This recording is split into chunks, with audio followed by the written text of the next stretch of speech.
Benin, Cabo Verde, Equatorial Guinea, Sierra Leone, Mali, Niger, Cote d'Ivoire, Togo, Senegal, Liberia, Mauritania, and Burkina Faso.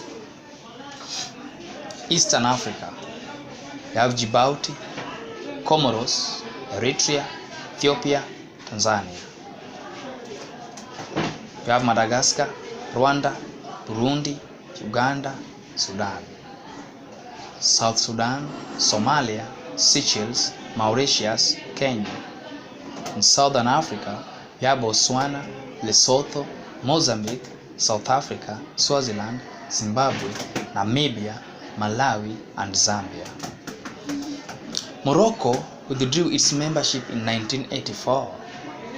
This was as a result of OAU's decision to recognize Western Sahara as an independent African country, whereas Morocco considered it part of its territory. However, Morocco was readmitted into the AU on 30th January 2017. Functions of the OAU. 1. Promote unity among African states. To help African countries that were still under colonial rule to gain independence. Planning for this would be done by the OAU Liberation Committee. 3.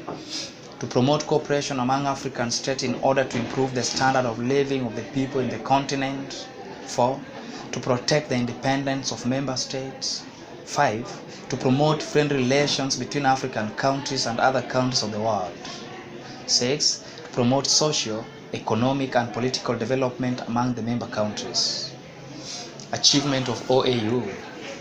Number 1, it assisted countries such as Mozambique, Cabo Verde, Angola, Guinea-Bissau, South Africa, Zimbabwe, and Namibia to achieve independence. Those are countries that were assisted by OAU to achieve independence. Countries that were assisted by the OAU to attain independence were as follows: Mozambique, Cape Verde, Angola, Guinea-Bissau, South Africa, Zimbabwe, Namibia.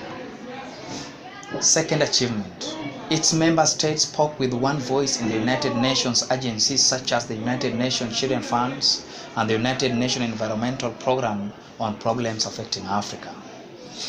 It promoted economic development among its members, and the African Development Bank, for example, has worked with the OAU to finance many economic projects in Africa. 4. Its member states tried to find solutions to conflict in Africa.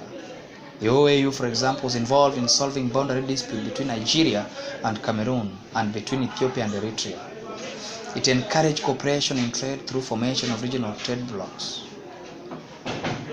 It provided a forum where heads of state could meet and discuss issues affecting the continent. Problem that faced OAU. Some member states did not make timely payment of the funds required to run the activities of the organization. Occasional misunderstanding among member states at times affected the performance of the OAU. Morocco, for instance, withdrew because the OAU chose to recognize Western Sahara as an independent state, while Morocco considered it part of its territory. In 1982, some member states refused to attend a meeting for the head state in Tripoli, Libya. Number 3, the OAU lacked the capacity to implement or enforce its resolution. It also lacked an army to help resolve the conflict affecting its member states. Number 4, political instability due to civil wars in some member countries also threatened the effectiveness of the organization. 5, the former colonial masters sometimes interfered the individual government policies. 6, the OAU was faced with the new challenging issues such as HIV and AIDS pandemic, which has caused many deaths in the continent. Lastly, border disputes have led to quarrel among member states, for example, between Kenya and Uganda, Eritrea and Ethiopia, Cameroon and Nigeria. African Union. The OAU was transformed into African Union in March 2001. However, the AU was officially launched in Durban, South Africa on 15th July 2002. Formation of AU.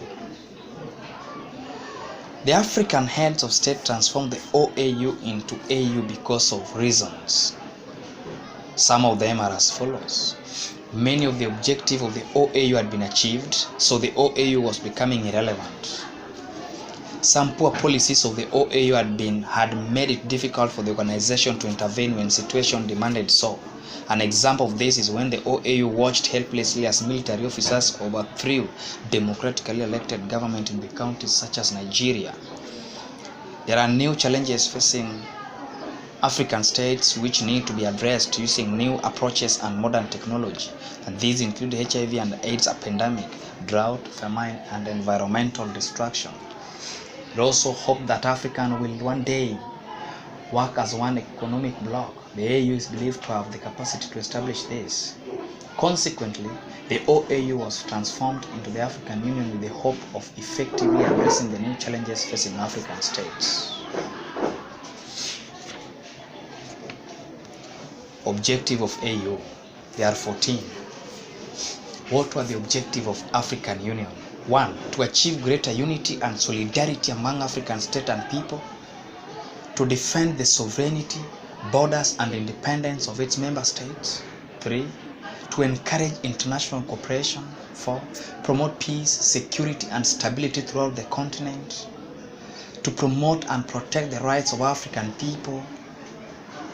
To work with the relevant international partners in the eradication of diseases such as HIV and AIDS pandemics, and promote good health in the continent. 7. To promote democratic principle and institution and good governance. To achieve this objective, the AU established the African peer review mechanism, this a system through which African countries can assess each other on the target they have set for themselves. 8. To coordinate and harmonize the policies between the existing and future regional organization for the African Union to achieve its objective through the new Partnership for African Development (NEPAD). 9. To promote research in science and technology and other fields in order to improve the standard of living of the people in the continent. 10. To raise the living standard of African people by promoting cooperation in all fields of human activity. 11. To establish the necessary conditions which will enable Africa to play its role in the international negotiation and in the global economy. 12. To integrate African economies and promote sustainable development in the economic, social, and cultural levels. 13. To promote and defend common African position on issues of interest to Africa and its people. Then lastly, to hasten the political, social, and economic integration of the continent. That marked the end of our lesson. May God bless you.